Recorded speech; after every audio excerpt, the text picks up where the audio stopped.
Bueno, cada 10 de septiembre es una fecha que se utiliza para difundir y hablar de suicidio, ¿no? A diferencia de otros años y épocas anteriores en donde por temor se hacía otro tratamiento de lo que era la palabra suicidio en los medios y en diferentes ámbitos. Esto va cambiando paulatinamente y de suicidio sí se habla. De eso consiste la campaña que se lleva adelante y el congreso que trató, que fue el tercer congreso internacional sobre conductas suicidas y problemáticas asociadas, que tuvo lugar este fin de semana, viernes y sábado pasado, en Córdoba. Por eso queremos hablar al respecto con la licenciada Alejandra Rossi, coordinadora provincial de prevención del suicidio, que ya está en diálogo con Puntal AM. Buen día, licenciada, ¿cómo le va? Hola, muy buenos días. Bueno, ¿cómo arrancamos la semana después de el balance de lo que ocurrió el fin de semana pasado? Bueno, arrancamos con mucho cansancio porque realmente fue un congreso masivo. Mucha gente y sobre todo muchos estudiantes están queriendo saber más y deseando sumarse en esto que yo a veces les digo, preventores del suicidio tenemos que ser todos, ¿sí?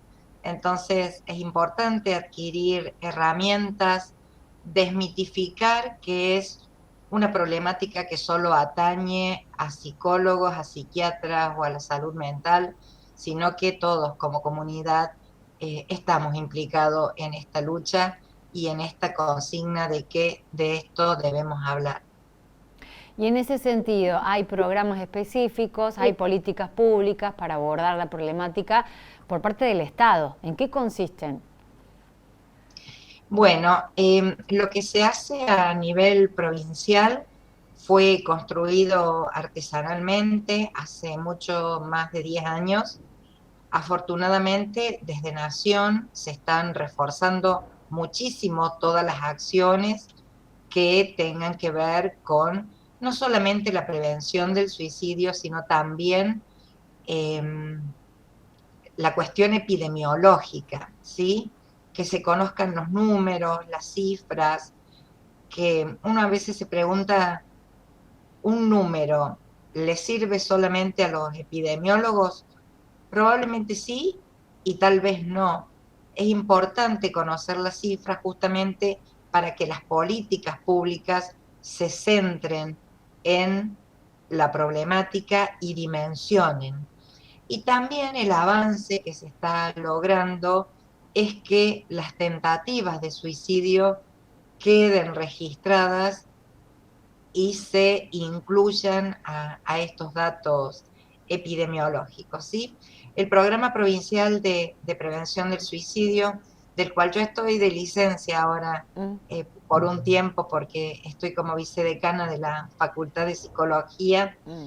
lleva acciones muy importantes por toda la provincia de Córdoba, concientizando, brindando herramientas para la comunidad, para los profesionales, para las fuerzas vivas.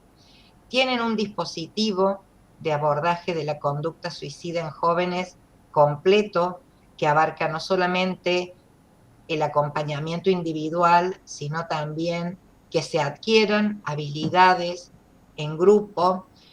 ¿Y esto por qué lo recalco? Porque muchas veces nos centramos en los factores de riesgo y los factores de protección son muy importantes.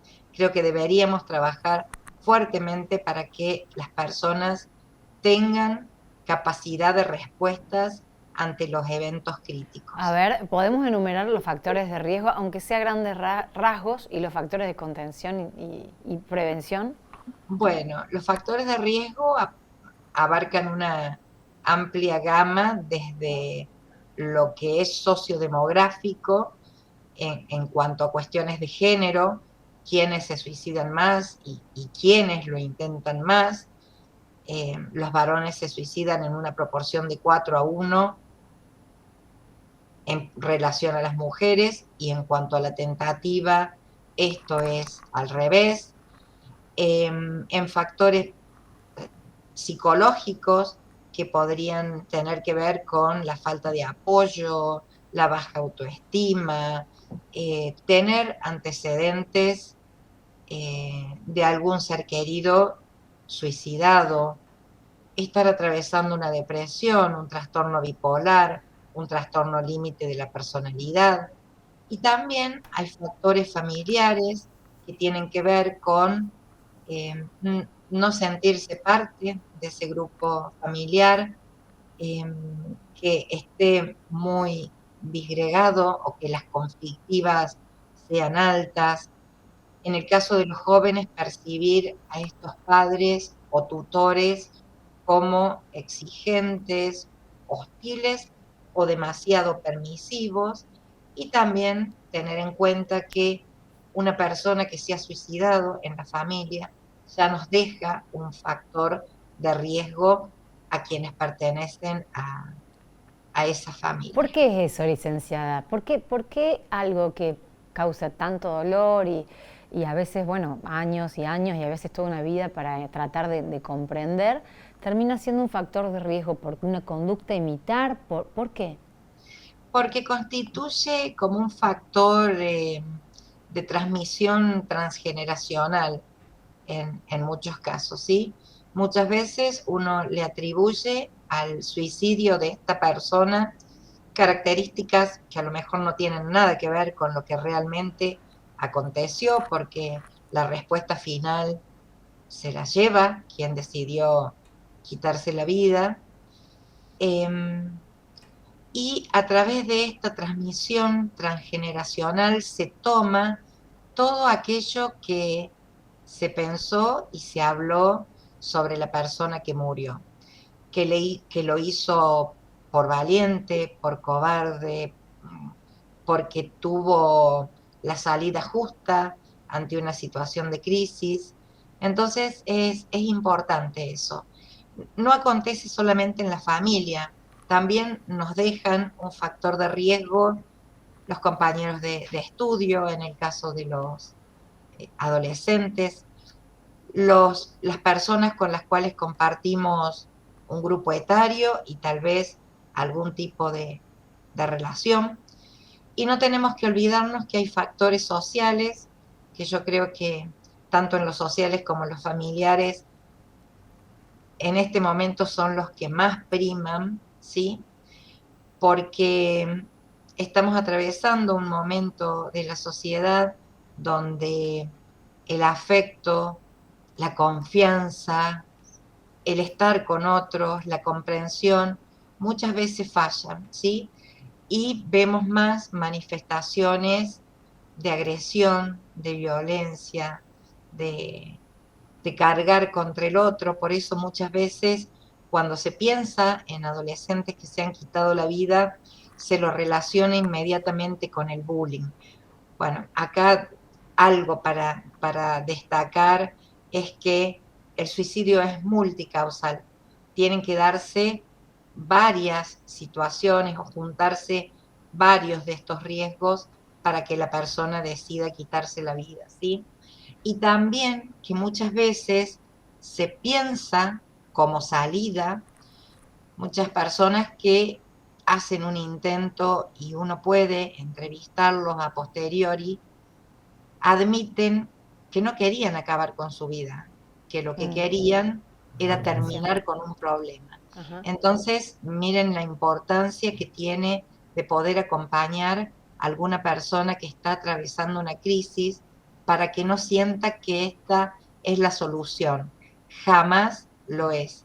Es una decisión definitiva ante una circunstancia que necesariamente es temporal, porque las crisis duran un tiempo, pero se resuelven a la larga, ¿sí? Quería preguntarle, Alejandra, usted mencionaba también los factores como los de riesgo, los de contención, y ahí están los equipos eh, interdisciplinarios actuando como diferentes dispositivos, en este caso con políticas públicas por parte del Estado. Pero ¿qué pasa puertas adentro de la casa, de la familia?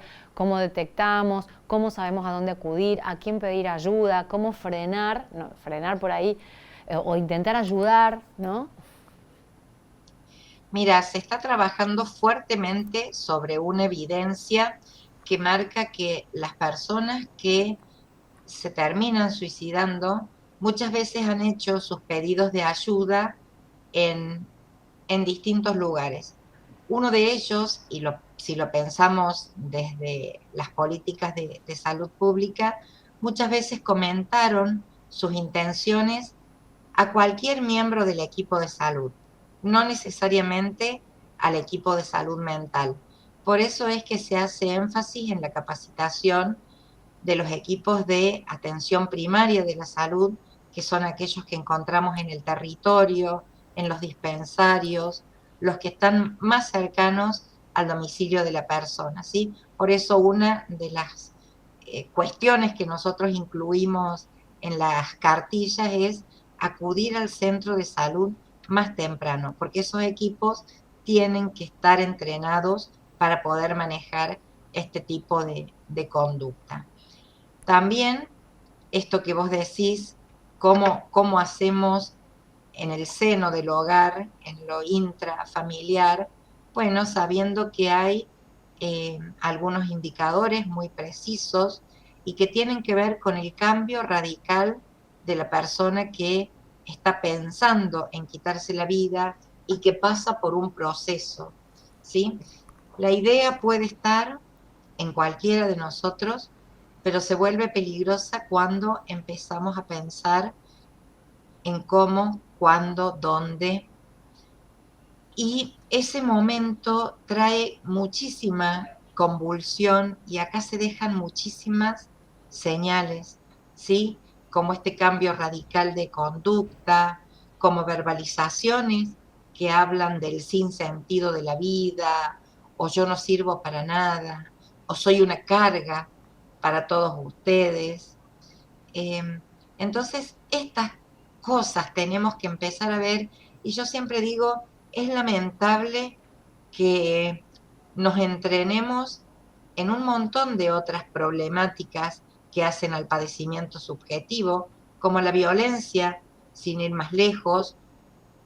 Todos tenemos algún elemento para detectar si alguien está siendo maltratado o acosado, pero muy pocos tenemos entrenamiento en cuáles son las señales de alerta que hay que mirar para que una persona que está considerando en quitarse la vida pueda ser alojada en este pedido de ayuda. Ujú. La persona difícilmente quiera llamar la atención. La persona lo que hace es pedir ayuda. Bien. Entonces, como te decía antes, ver cambios radicales en la conducta, un incremento de la irritabilidad, abandonarse en lo personal, en el cuidado, en la falta del gusto por las actividades que antes nos hacían sentir bien, personas con baja autoestima, con poca capacidad de relacionarse, eh, con personas que explícitamente lo dicen y hasta dejan algún obsequio de despedida, como desprenderse de algo que se quiere y se valora mucho. Bueno, nos Ujú. falta todavía un largo camino para poder poner en la agenda pública la capacitación en la intervención en crisis y el cuidado de las personas que piensan en el suicidio como una salida a estas crisis para poder proporcionarle esta ayuda básica, ¿no? Si uno pregunta en qué puedo ayudarte, y tal vez pensando que esto nos sobrepasa como común, como un ciudadano común, también preguntar, ¿y quién más nos podría ayudar? Ujú.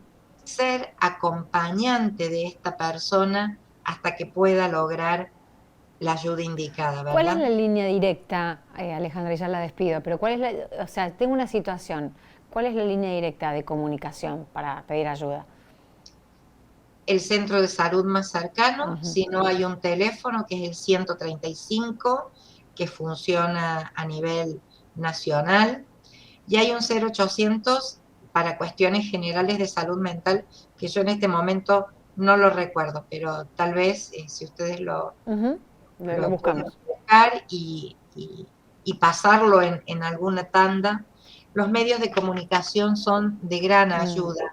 Yo sé que mucho tiempo estuvieron confundidos con esto de que sí se debe comunicar y que no.